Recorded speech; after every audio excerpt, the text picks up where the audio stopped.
to the Wager Makers Podcast with Webb and Schmidt. Brick by brick, baby. I'm freaking out, Webb. I was told there'd be no man. Stupidity's going to be an asset. What a bunch of crybabies. Hello, my name is Steve Smith, and this is Rob Weber. Say hey, Webb. Hello, hello. What's up, Smith? What's up, Webb? I'm Smith, that's Webb, and we are the Wager Makers. Thank you all for joining us.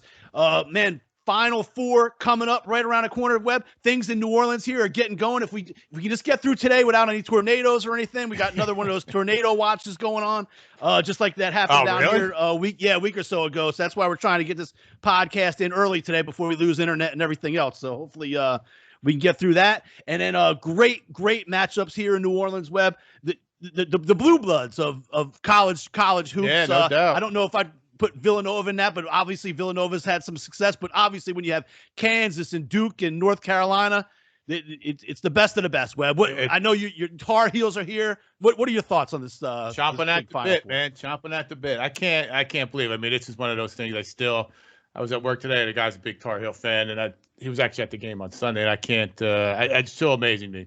Let's wait for the Heels faithful to get down there and paint New Orleans Carolina blue. It's funny, I saw something, I don't know where I saw it, but the students take it's $336 for a bus ticket from Carolina to the game, and I think you get a ticket and you get 3 nights free. It's 3 people in a room. You get 2 nights for free. That's what 3 or 4 students in a room for free, paid for some council at the North. How cool is that, man? That's crazy. That's a deal. That's a deal. You can pay $300 and skip the whole bus trip and just get tickets to the game. Is still a deal.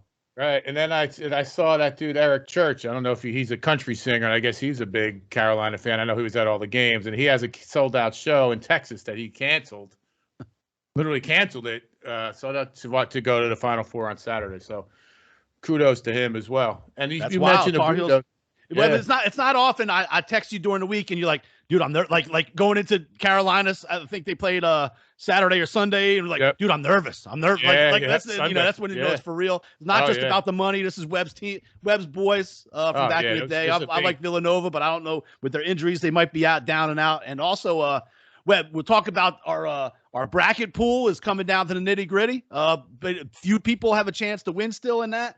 And but real quick first, Webb, this is Wager Maker. Can you believe it? This is Wager Maker podcast number 121. 121. You know, who'd have thunk it? Every day, like I said, I laughed that we've done this now 121 times. Crazy.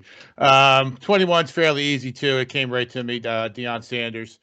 I was not a fan of his when he was on the 49ers, obviously, but it was very easy to convert. Back in the day, I actually had a Deion Sanders jersey, number 21, Cowboys jersey. So, and we're big fans of Coach Prime these days. So, a lot of that, I guess, was shtick back in the day. So I really have no issues with Deion. So he gets my 21 vote pretty easy. Yep, Deion. Nobody could touch him on the field as far as what he did on the field. So the only thing I think he's one of those guys when I definitely respected him, even though, I mean, he played for the Cowboys, so I hate him from that. I hate him for the 49ers. I'm not fans of either of those teams. But he's one of those dudes where just when the ball would touch his hands, it was excitement, whether or not, no matter what. So, dude, and obviously we've talked a lot on the show about Coach Prime. And so I think he's had some health issues lately, too. So hopefully Coach Prime's doing all right. His toe cut off. I think the big toe on his left foot, and that's a big deal. Your big toe, but it's not the pinky. I think is not an issue, but a big toe. So that's a big deal. Right. I don't know if you remember, he started with the Falcons and he played for the Braves. So I remember he would take like a helicopter to a World Series game or something. And back then that was real. That was crazy. Right. So, that was before Bo Jackson was right. Yeah, that was right. And he even played for the Yankees for a little stint. He did. I think. Yep. Yeah, he definitely did. Yeah, and he was, legit. He was more, like a slap hitter, stealing bases, base. But he played. He was a ball player. Yeah, but it was definitely more. It wasn't a publicity stunt. Yeah, correct. That's my. Yeah. So yeah, more power to him, and even now I think I guess everyone had these pro days. So Jackson State, or is it Jackson State or Jackson State, right? Maybe Jacksonville. Yeah, but I think one or the other. So they had their pro day, and I think only. Whatever. Well, I think 10 teams didn't show. 10 teams, but he called them out. He called them out. So if you didn't send a representative, he literally shouted you out, which again is another good for him and good for him doing good for his players. So Right. More power. Which make no mistake, if there's players there that are draft worthy, the NFL guys are going to send their guys down there. Right. But he screams it from the mountaintops. Right. And if you're a player deciding where to go, he's already stolen some players from like top tier teams. And this is the kind of stuff, even I think he changed the uniforms. Like you guys can't go out there and this shit and the facilities and everything else. I mean, the dude is doing all the right things, for like looking out for his players and shit. That's all. Absolutely. Obviously we'd love that. And he's building, like a complete program, like I said, for facilities, even what he's trying to do in terms of the stuff with the Instagram models and stuff. Yeah. I mean, that was, that's for everybody, but it was at the end of the day, he was trying to watch what you sliding in the DMs, boys. That's it. Right. That's right. And that's life lessons. Dion gives life lessons. Coach Prime gives life lessons. Absolutely, man. So more power to him.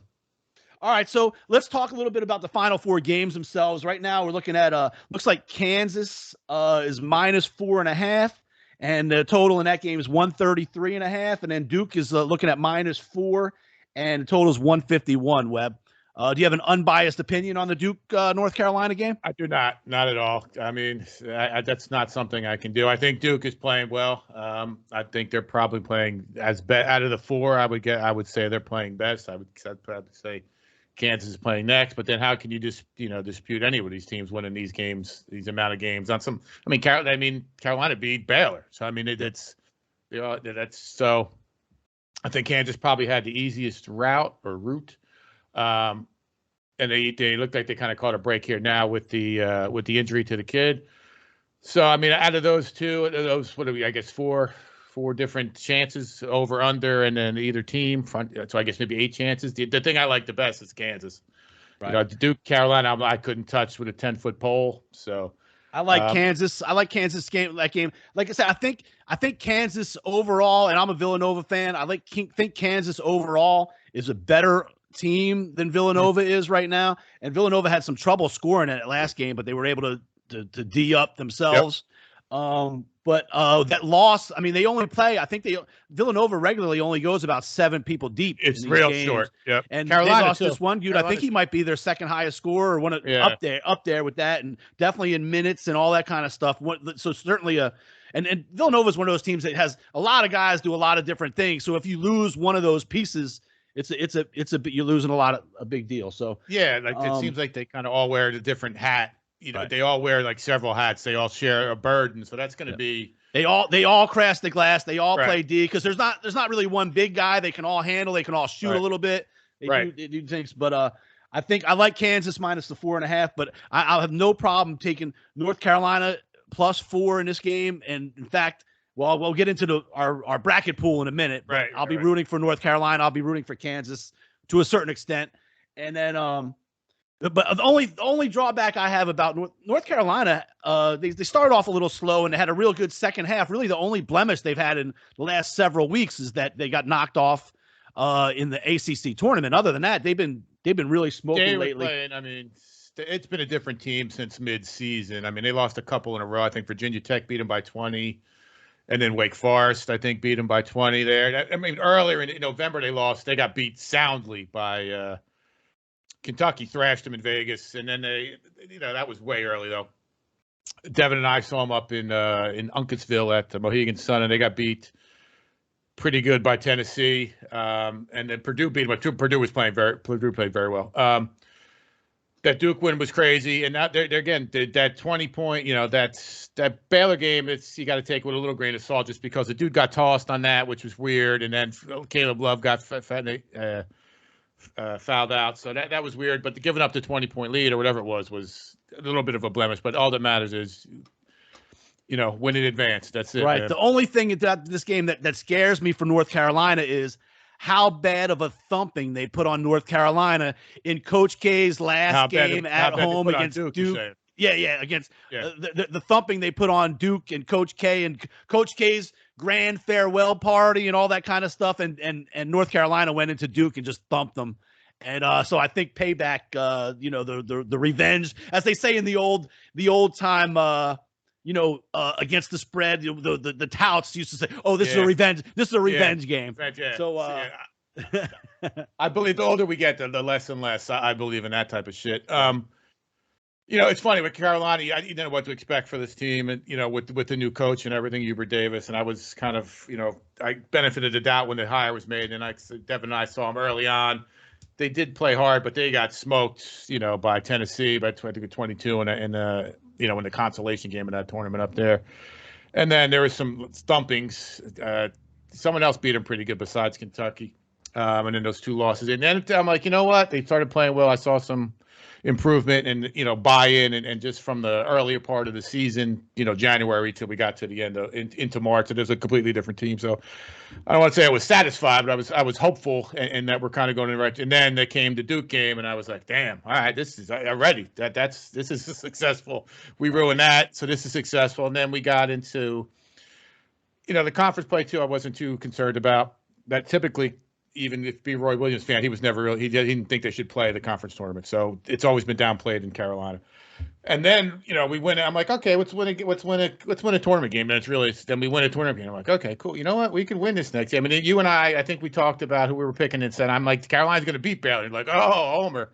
And I'm like, we win these 2, and then everything is gravy. So now, and then it falls in a place where you end up with St. Peter's. So you're like, right. Oh, shit. Well, we got this far. We might as well. We're not getting knocked out by St. Peter's. No, hell. I knew that shit. And then, now it's all great, and that's great, but now I'm greedy. Fuck it. Now I want to beat him again. I want to knock him out of the tournament, and then I want to win it. So fuck it. Now it's ours. Let's take it. Let's go get it. Let's do this. Yep. But surprisingly, the first time these 2 teams have ever played against each other in the NCAA tournament. Unbelievable to me. That's crazy. I mean, they've always kind of do it. I'm surprised that I think in years past it's been they're on the opposite, so they'd play at the end. But maybe not. I could be wrong about that. I think that's kind of always shaped out. But so you mentioned the Blue Buzz. I was down there. We weren't too long ago. Me and Odu were down there visiting you last time. Probably last time the Final Four. I think it was 10 years ago, believe it or not. Was it that long? Yep. Holy shit. Something popped up on my Facebook today. It was me and Nick Faldo at Turtle Bay on Bourbon. I remember he was sitting there the night me, you, and the golfer was sitting there. It was the Final Four, and that was the Final Four. That you and O'Dude were here, but that was 10 years ago, Webb. 10 years ago. Yeah, that was Carolina, Kentucky. They lost to Kentucky, Kansas, and somebody, I forget the 4th team. I still have this stuff around here somewhere. But yeah, that's crazy. That is crazy. Time flies, brother. That's a quick thing. So, all right, so we're gonna go Kansas. We're gonna go North Carolina. Yeah. With the points and the over unders. The Kansas over-under is super low, 133.5. Looks like Duke is 151. Just as a general rule, when 2 really good hoop teams are playing Webb, I like to go unders. I don't know if I'm going to do it on these, but it's worked for me in the past. It's a little trick I learned way back when, because there's two rules of thought. Number one, a big, huge game, and sometimes teams come out, off a little bit. Number one, you jitters, takes you a little while to catch your rhythm, takes you a little while to find what's working, takes you a little while to get your shot down. New building, some Superdome. Sometimes those real big buildings are hard to get your shots down. Get out of my mouth. The depth perception. You're playing in you're not playing in last week. Carolina played at Wells Fargo. It's where the Sixers play. It's a basketball arena. This is a football stadium. Right. And they're playing from the whatever it is. I don't even know how they, what is it, the 40 to the 40 or something like that. I don't know if they said it in the middle, but that's a different environment for sure. And not only that, if you've made it to this point, you play D. No doubt. Teams that make it to this point play defense. So so you combine a little bit of pregame jitters with teams that value defense. Like we're not watching the Phoenix Suns and the right. I'm talking about the older Phoenix Suns that Loyola Marymount back in the day or something. It's not a Dan Pony coach. We're just going to outscore you. That's that. Right. So. Just let them run down and score. Kick it out and take the ball in and run down and score. Yep. So take a solid look at the unders is all I'm saying. I don't know if I'm going to do that. 133.5 is very low, but maybe Villanova looked very, very off offensively the other day. Maybe that's got something to do with it. Kansas was down at the half, right? Who did Kansas play? Yeah, I think it was Kansas. Kansas played, and I bet Kansas for the game, and then I bet Miami, right? Miami. Yeah, that was a Miami game. Miami. And they rolled in the second half. I think they were down by 2 or 4 points at halftime. Miami scored 15 points in the second half, Smith. Yeah. To 47. Yeah. To 47. I'm not saying Miami is the sharpshooting team of the century, but to hold the team to 15 points and a half there's 20 minutes and a half. I mean, that's they didn't score a point a minute. Yep, that's crazy. So, yeah, and then the Villanova score, last game. Let's see, that was a low scoring game. The Villanova. Yeah, and with the kid out, I mean, that just changes. Right. I mean, they 50-44 against Houston, and Houston's kind of an up and down team. Yeah, absolutely. And so they slowed them down and only scored 50 points. So, and they're not gonna. I'm sure they're not gonna look to run. I mean, they're gonna. You tell Jay Wright will take a 50. Yeah, like I say, 54-50 final, something like that. Yep. So, all right, so that's where we're at. Take a solid look at the unders. That's all we're saying. Right. We had some big like football news is running wild right now since our last thing. I think the Deshaun Watson sweepstakes is finally over. The Cleveland Browns won or lost that, depending on how. If you can't. It's hard to imagine the Cleveland Browns doing something and it panning out. Right. Perfectly and working out. So you got to think, okay, they're paying $230 million guaranteed to a guy that's look, more power to Deshaun Watson. There's no doubt he was going to the highest bidder. He's got a lot of women to pay off. He's got a lot of ladies to pay off. Right. There's a line of people with significant paydays coming. Now the first question I have is this going to well, first of all, he's going to be suspended. That's the first thing. So forget about this year. And now they still have a mess on their hands because they can't get Baker Mayfield still on the team. So you got it. I mean, can you just release? I don't even think they can release the dude. I don't. But that's try to trade him. I think there's still some teams that are a little bit holes in the quarterback position, but they're few and far between at this point. Right. But what is the value? I mean, that's what I'm saying. What's the value? And I don't know. If you're going to ask me, I'm going to tell you that the Houston Texans absolutely got the best part of the deal in that thing. This dude was, but there's some other crazy. I mean, Devontae Adams took me really by surprise. I didn't. Yeah. I thought that was kind of a package deal. It's funny because Aaron Rodgers goes through all this shit. It's our last dance. Me and Devontae Adams are guys, buddies, best pals. Right. It's us against the world, including us against the Packers. Seems like right. So they give Aaron Rodgers $1 gazillion. Think everybody's happy. Yep, Devontae Adams gone, and not only that, but the Scanlon guy is gone too. Yeah, my MVS.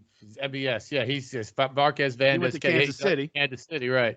But then it came that now it's all like, what's his name? Devontae Adams is like, this is my dream. I can't believe I'm getting to play with Derek. They're best friends. I both went to Fresno State. So, what was this just more propaganda from Aaron Rodgers that they were boys? I mean, or what? I guess. Like, what the fuck? I guess if you're a wide receiver, you make sure that your quarterback always thinks he's your boy until it really comes down to it. Right. So that was crazy. And we'll see. Hey, look, we'll also see how good Devontae Adams is without Aaron Rodgers. Sure. I mean, we'll see. I mean, we've seen a lot of that times when receivers leave certain quarterbacks, maybe they're not as good as a lot of movement. Miami Dolphins made a little splash. They got Tyreek Hill came there, but again, paying $1 gazillion for a receiver, almost 30. Silly. That was silly. Unbelievable. But I'll give him this though. Like, if you remember that game against Kansas City and the Bills, that overtime game that everybody's raised hell about. Oh yeah. Tyreek Hill took that one crossing pass. I mean, maybe he's getting older, but if you can do that, like he took it across the middle, and I mean, he took off on everybody. He was talking shit to some dude at the 20-yard line, and I was like, "Why? Keep running!" It wasn't even close. Then he just turned. That's when he started running. It seemed like it was that was impressive. Right. Yeah. So I don't. Again, they had a lot of assets to be able to do that. I don't view this as the same way as some of the other deals. And listen, they're trying. At least that's what I'll say for them.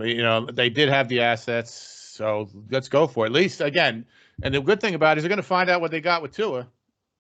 Yeah, that's funny. Is Tua going to be? If Tyreek Hill's running down the field, is Tua going to be able to reach him? Yeah, right. I mean, and they signed my guy, one of the guys from the Cowboys. He's not, they overpaid him. I'm not going to say they didn't, but he's a good, solid third receiver. And they still got the other kid, Waddle, who looked like he's going to be a star. Waddle's going to be a star. Right. Waddle's like in his rookie year, come on towards the end of the season, like going to be the next big time wide receiver. They also signed Armstead from the Saints. All pro offensive tackle. He's had trouble staying on the field the last few years, but I mean, they're adding some pieces. There was even a little rumor this week about some Tom Brady shit. I don't know how far that went, but I don't know what's going on. But talk to Miami. That ain't that. Yes.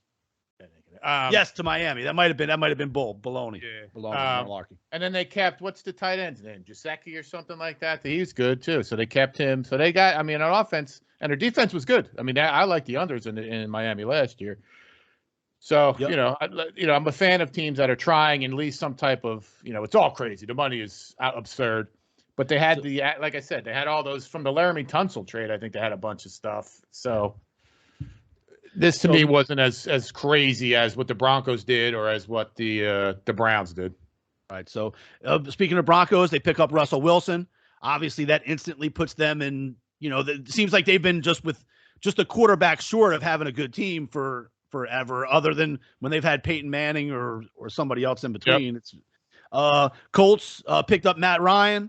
Don't know if Matt Ryan's over the hill. I hate this Atlanta Falcons ass. That's Steelers a good team for them, though. I mean, they literally, if anybody else was coaching quarterbacking them, they would have won that game against the Jags. So and they would have been in the playoffs. So I got respect for Matt Ryan. He seems to be a class dude. I don't know what, I understand you don't like him. I get that.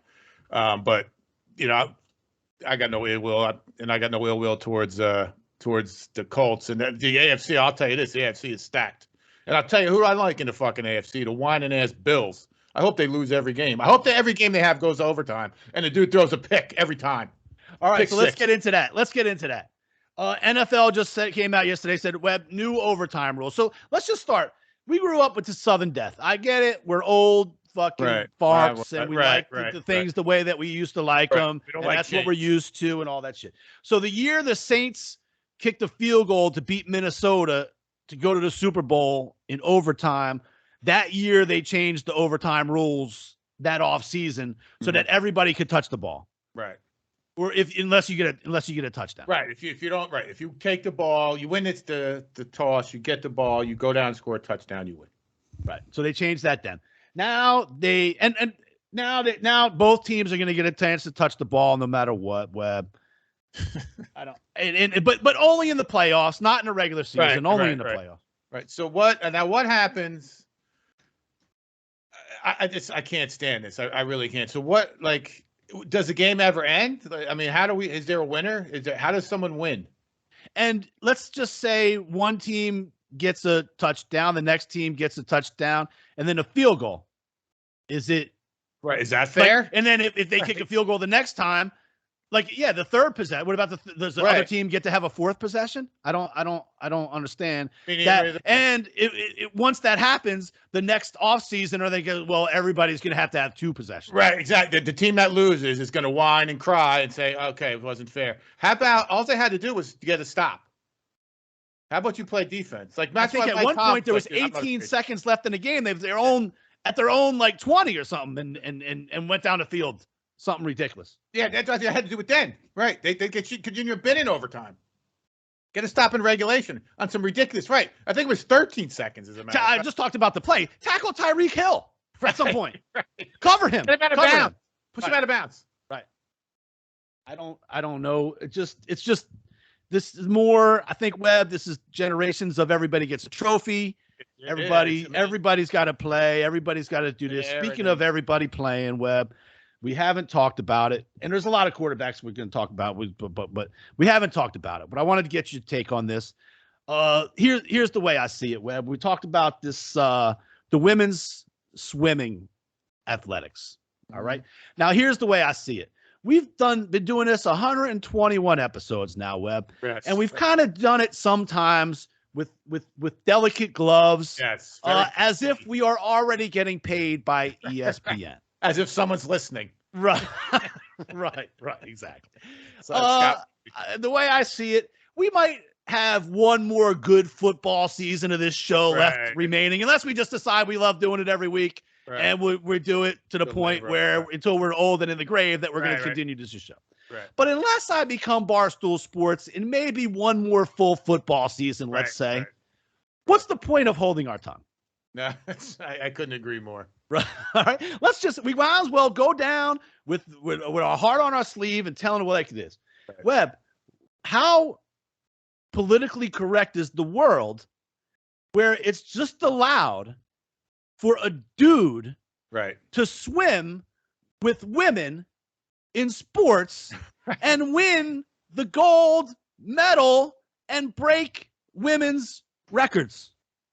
I mean, it's another thing. It's just ponderous. Like, it's very simple. If you have, listen, if you're conflicted in terms of your identity, okay, you want to play women's, okay, then, go play women's, whatever you want to do. But if your anatomy, my little one's here, so I can't really say what I want to say here, but if you're still physically, anatomically or whatever, anatomically, banned, then you can't swim in a women's and win women's gold medal. You can't do it.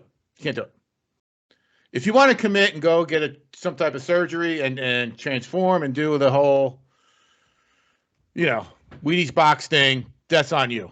Then you can. I'll give you some more. That's a commitment.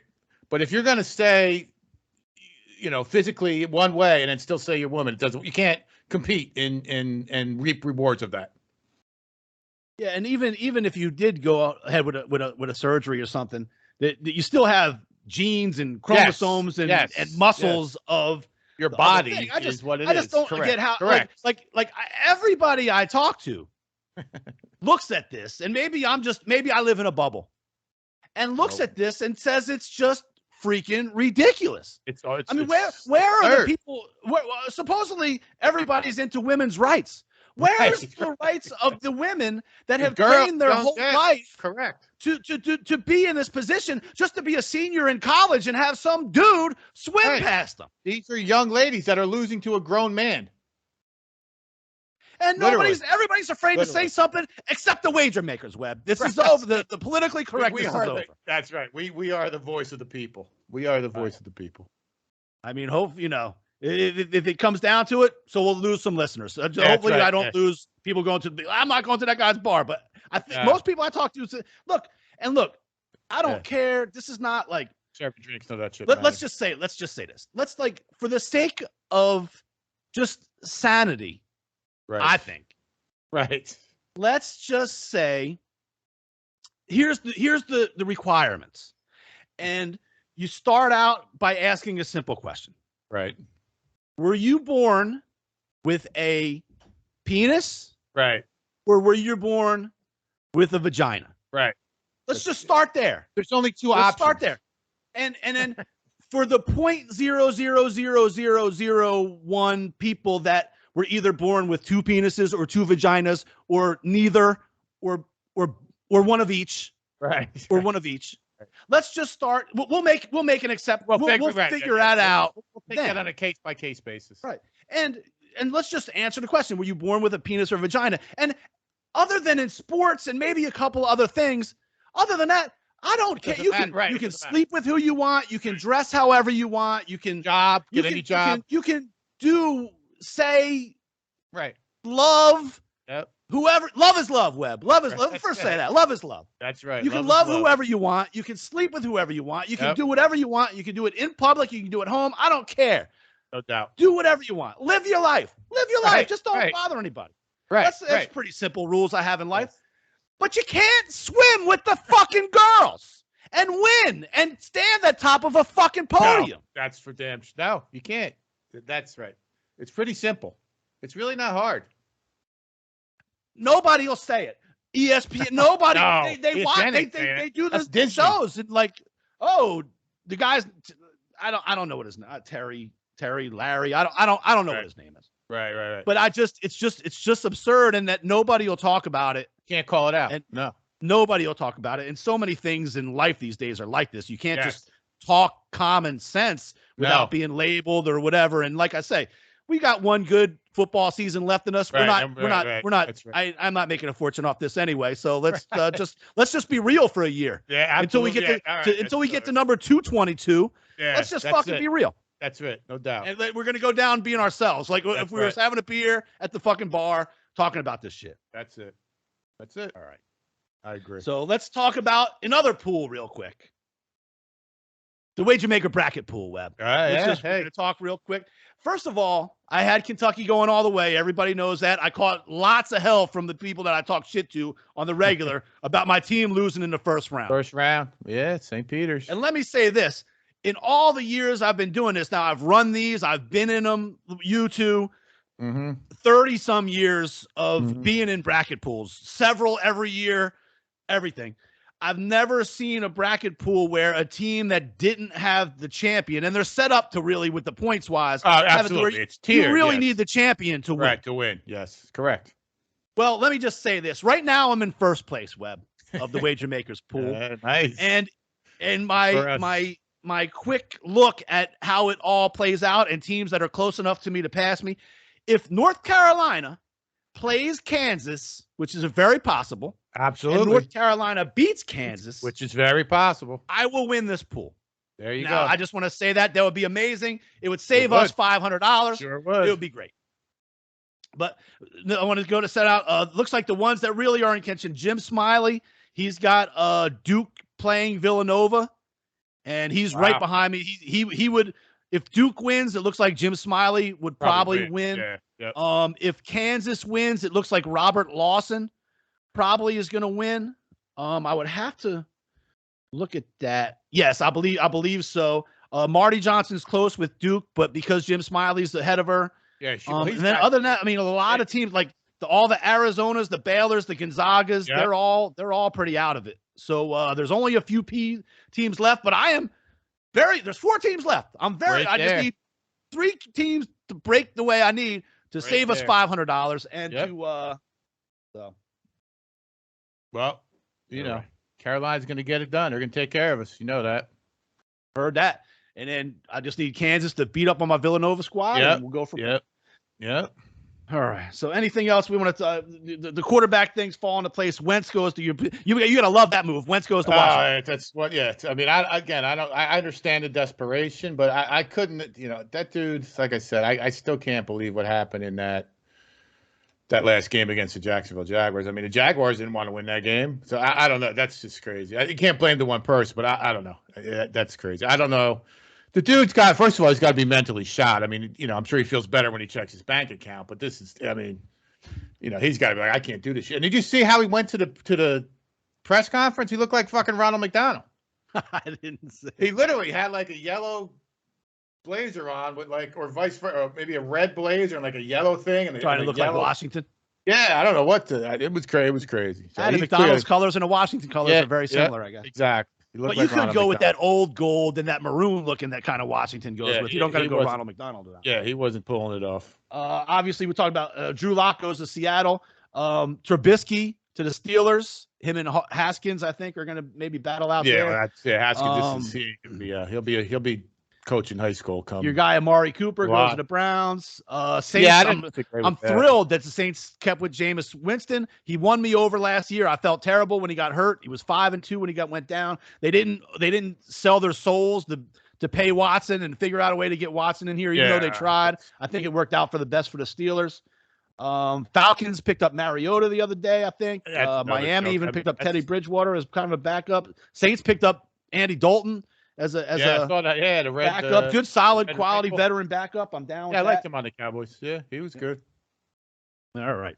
So anything else we want to cover this week, or I'm just waiting for Saturday night, man. That's it. I'm already, get the butterflies going. So big game. Going to be pacing. They get awesome. Hopefully, we don't get hit with any tornadoes here. That sucks, man. I love. Yeah, well, it was the same type of weather system that came through last week that had that hit touchdown here is coming through this evening. So hopefully we'll be fine and we'll just get into a great Final Four weekend. All right. Hey, if anybody's looking for work in New Orleans, man, Spirits on Bourbon. We need people. We need cooks. We need door persons. We need servers. We need bartenders. Same at Turtle Bay, but mostly at Spirits. If anybody's out there listening, wants to work, give me a call. Even though you know my feelings about men's swimmers. And I'll probably get canceled. Now I'm gonna get canceled. I'm gonna get canceled before I was even something, Web. Yeah, exactly.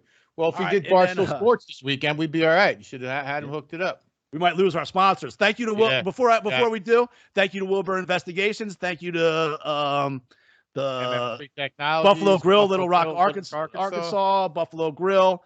And thank you, everyone, for listening.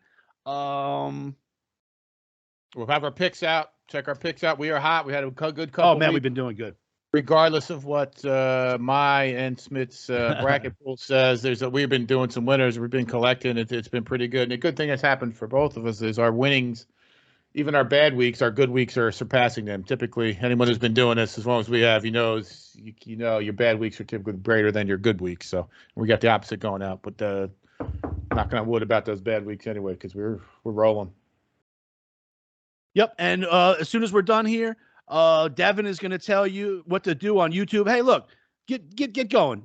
I told you, maybe we got one good year in this. Maybe we got 50 years. I don't know. Let's do something. Let's do something. Glory here. We're going to turn this up here through the summer. I mean, if I'm going to say controversial shit, let's hear it. Let's have somebody. Let's get it going. That's right. And I'm not saying it's controversial shit. I think it's just facts. Truth. That's right. Common sense. Bringing common sense back. Truth. Let's bring common sense back. All right. Thank you all for listening. Have a great Final Four. Webb, good luck to your Tar Heels. Thanks, brother. Brick by brick, baby. Go Heels, and you're welcome. Hey guys, it's Devin. Make sure you subscribe to the Wager Makers podcast on YouTube, like all their videos, and click that bell so that you turn on your post notifications and you never miss another video. Welcome to the Wager Makers podcast with Webb and Smith. Yeah. Hey, shout out Wager Maker podcast. Brick by brick, baby. Yeah.